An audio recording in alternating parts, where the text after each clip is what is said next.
morning, guys. Morning. Guess who's back? Back again in her normal area. I have made vast improvements in the last probably 3 or 4 days. I'm trying not to get overconfident, but we are 1 month from surgery and I'm able to walk around a little bit, especially like assisted with crutches where I couldn't bear any weight before and also had a cast for like 3 or 4 weeks. I'm actually a little bit mobile and that's amazing and that's making me really happy. And it makes me want to get back on here with you guys because I've been doing some reading.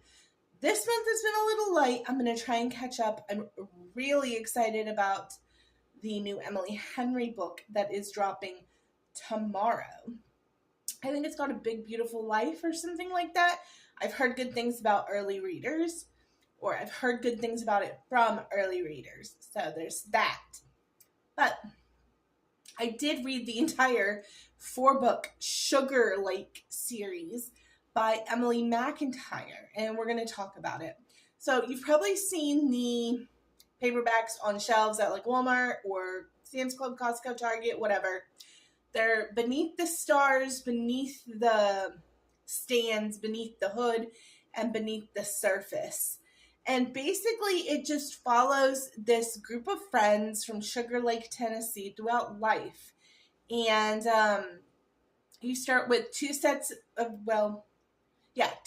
siblings, a brother and a sister who, I can't remember the brother's name, but the sister's Lee or Alina. And then you have Chase and his sister Lily, and then Jackson is like the kind of fifth character in this group. And Chase and Lee end up together. And Lee's older brother and her best friend end up together. So there's a sixth character, her best friend. And then Jackson ends up with a girl that he meets in California. And Lily was actually, I think, my favorite story because she goes through it in the first 3 books. She becomes addicted to drugs. She runs away. And we really don't hear a lot from her in those first 3 books. And her story is very like a full circle moment because Chase, her brother, hires a private detective to go find her in beneath the surface and make sure she's okay, bring her home, whatever. And that private detective falls in love with her because she is not the drug-addicted mess he expects to find. She is very much something a little bit different. And so he falls in love with her. So you have 4 like individual love stories that are intertwined. They could probably be read standalone, but honestly, I would read them in succession. I thought they were really well done. I think I gave all of them either a 3 or a 4. Obviously, this is not a 5-star read situation for me. Just missing a few things like, better plot, world building, things like that. But if you are just looking for fun, romance, small town, that kind of thing, absolutely they are a great pick up. Hold on. Sorry about that. The coffee maker was yelling at me. I haven't even had my first sip of the day yet because I wanted to get this out to you guys. I have really been craving getting back into reviewing stuff, like reviewing books and whatnot. So all 4 of the books were 3 or 4 star for me. They weren't 5 stars, but they were definitely good.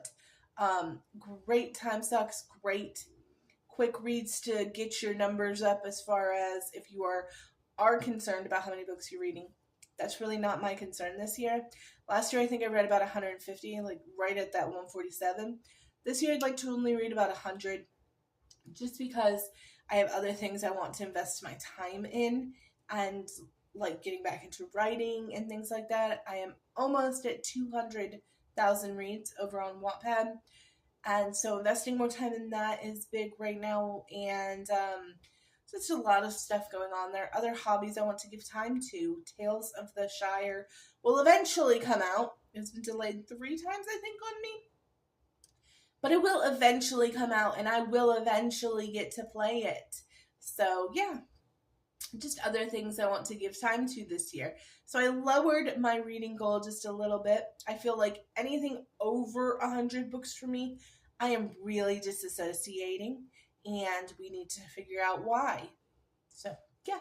Um, 4 books, very easy reads, very easy knockouts. And I'm very excited for the Emily Henry book tomorrow. She is like an Abby Jimenez. She is like a Allie Hazelwood as far as romances go. She's an automatic purchase for me.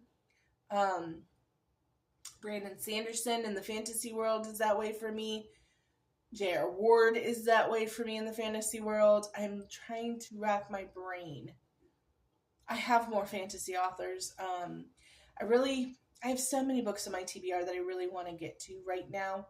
I have Samantha Shannon's Bone Season over here on the shelf, and I really want to read it because I love Priory. And so, yeah, I've just got a huge amount of TBR. I've got When the Moon Hatched up here, and that has been on my TBR forever. God, I really want to get to that one also. Lots and lots of books to get to this year. I am trying to not buy new stuff unless it is like a favorite author coming out with something new. Then I'll get their newest release. Like I said, I'm trying to keep it to like a handful or two of authors that I buy their newest release. And reading through some of this insane, my friend Leah likes to call them trophies, which is books I own that I haven't read. But yeah, that's kind of where I'm at. Also, wanting to start Sword Heart by T. Kingfisher, because T. Kingfisher is the literary speaker for DragonCon this year, which I'm attending. So I would like to read some of her work before I attend her panel, because I will go to her panel. I love reading. Why would I not go to the speaker for literary stuffs panel at DragonCon? But yeah, I love you guys so much. I hope you're having an amazing Monday. Thanks for hanging out with me. If you're looking for really easy romance reads, I did enjoy the Sugarlake series by Emily McIntire. They weren't 5 stars, but they were definitely 3 or 4s.